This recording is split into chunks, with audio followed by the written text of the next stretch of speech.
sped through the bars of her heart. The first time Officer Sarah Chen saw Mia Rodriguez in the intake line at Riverside, Women's Correctional Facility, she told herself to look away.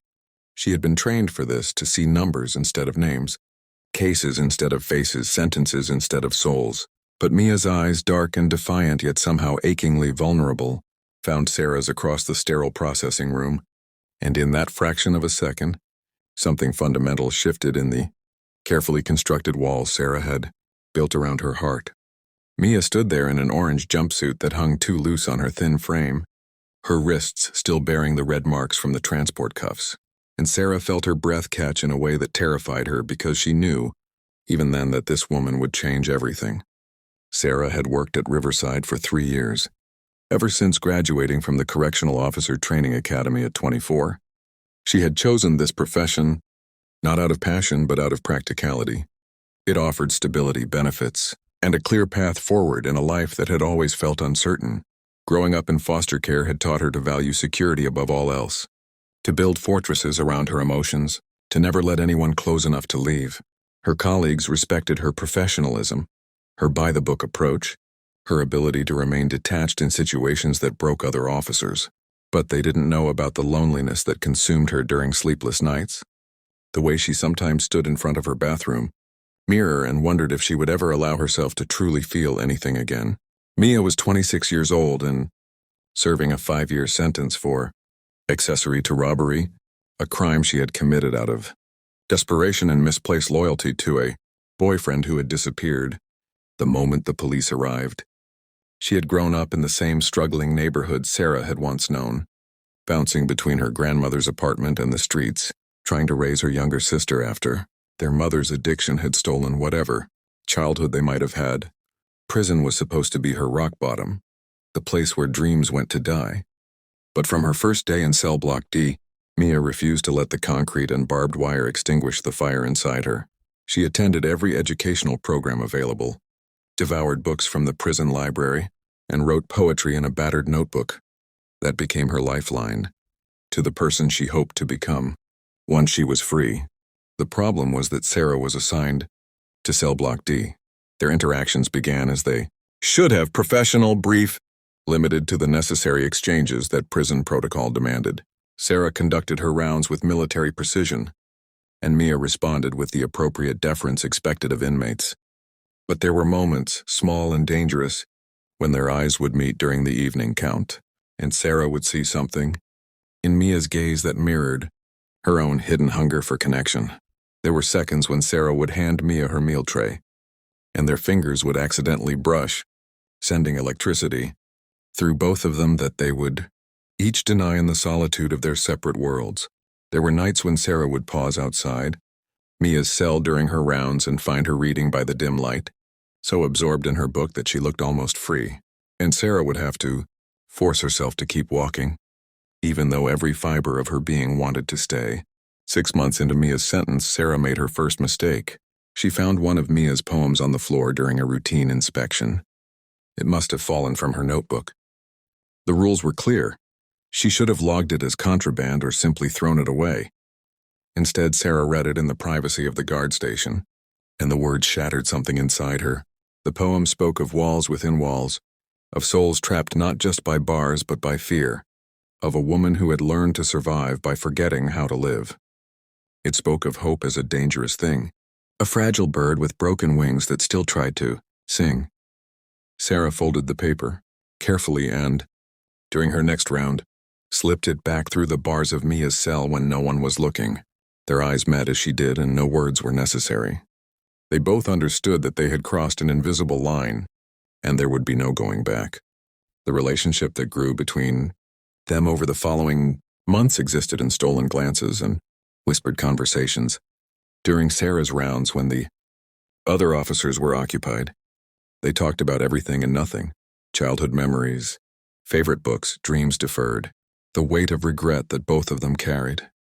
Sarah found herself living for her shifts at the prison, counting down the hours until she could see Mia's face, even if only for a few forbidden moments.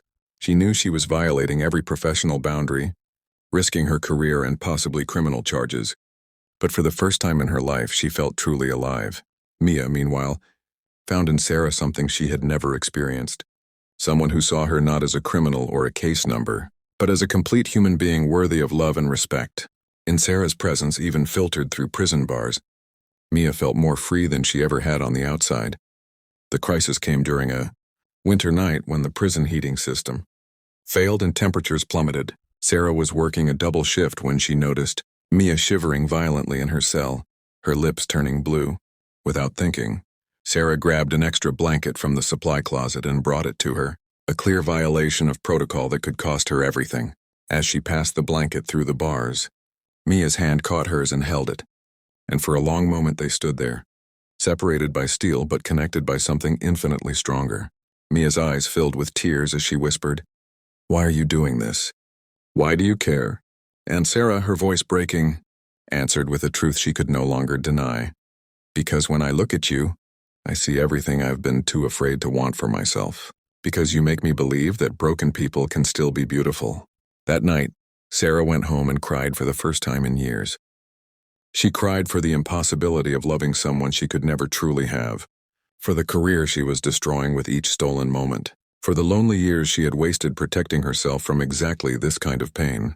But she also cried with something that felt strangely like gratitude, because Mia had awakened parts of her she thought had died long ago. The next morning, Sarah submitted a request for transfer to a different cell block, knowing it was the right thing to do even though it felt like tearing out her own heart.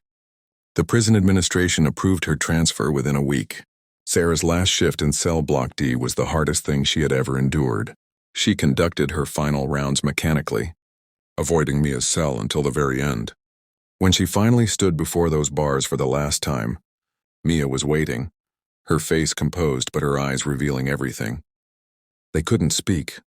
Other inmates were watching, other officers nearby. But Sarah reached into her pocket and pulled out a small piece of paper, folded carefully. She dropped it as if by accident, and Mia picked it up after Sarah had walked away. On it, Sarah had written an address and a simple message. "Wait for me. When you're free, find me. I'll be waiting no matter how long it takes." The 3.5 years that followed were torture for both of them. Sarah moved to a different facility, then eventually left corrections entirely, taking a job as a counselor for formerly incarcerated women. She bought a small house, learned to garden, and tried to build a life that would be worth sharing when Mia was finally released. She never dated anyone else, never stopped thinking about the woman behind her bars who had shown her what love could feel like. Mia, for her part, transformed herself in prison. She earned her GED, then took college courses, became a mentor to younger inmates, and built a foundation for the life she wanted to create. She kept Sarah's note hidden in her most precious possession, reading it whenever doubt threatened to overwhelm her. They had no contact during those years. It was too dangerous, too complicated. But each carried the other like a secret flame that refused to die.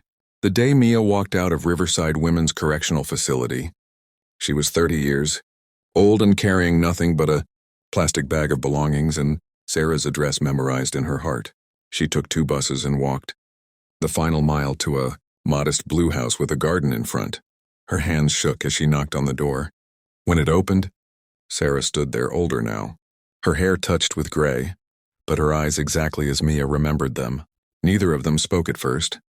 Sarah simply opened her arms, and Mia fell into them, and they both wept with the relief of finally being able to hold each other without bars between them. Their life together wasn't easy. Mia struggled with the trauma of incarceration and the stigma of her record. Sarah battled her own demons about boundaries and power dynamics, constantly questioning whether their love had been ethical or exploitative. They went to therapy, both individually and together, working through the complicated layers of how they had found each other. Society judged them harshly when their story became known: the prison guard who had fallen for an inmate, the power imbalance, the violation of professional ethics. But they learned to carry that judgment alongside their love, understanding that something could be both problematic and profound, that sometimes the most beautiful things grow in the most broken places. If this story touched your heart, if you believe in love's power to transcend even the most impossible circumstances, please take a moment to like this video and share it with someone who needs to believe in second chances. Your support means everything and helps these stories reach people who need them most. 5 years after Mia's release, they stood together at a rally for prison reform, sharing their story publicly for the first time. Mia had become an advocate for formerly incarcerated women, while Sarah trained correctional officers on the importance of seeing inmates' humanity. They spoke honestly about the ethical complexities of how they met, about the power imbalances in prison, about the need for systemic change. But they also spoke about transformation, redemption, and the stubborn persistence of the human heart to find connection even in the darkest places. Before we end, please take a moment to comment below. What does love mean to you? How has it changed you? I read every single comment, and your stories inspire me deeply. On their anniversary, Sarah gave Mia a key to a small office space they had rented together. The sign outside read, "Second Chances Women's Support Center," a place they had founded to help women transitioning from incarceration. Inside on the wall hung a framed copy of the first poem Mia had written in prison, the one Sarah had found and returned to her all those years ago. Below it, they had added a line together. "Sometimes the bars that cage us are the ones we build ourselves, and sometimes love is the key that sets us free." Their story wasn't perfect, and they would be the first to admit it. But it was real, and it was theirs. And it proved that even in the most unlikely places, even between the most impossible people, love can find a way. Not the love of fairy tales or romance novels, but the complicated, messy, beautiful love that sees another person's humanity and refuses to look away, no matter what walls stand between them. The kind of love that waits, the kind that transforms, the kind that sets you free.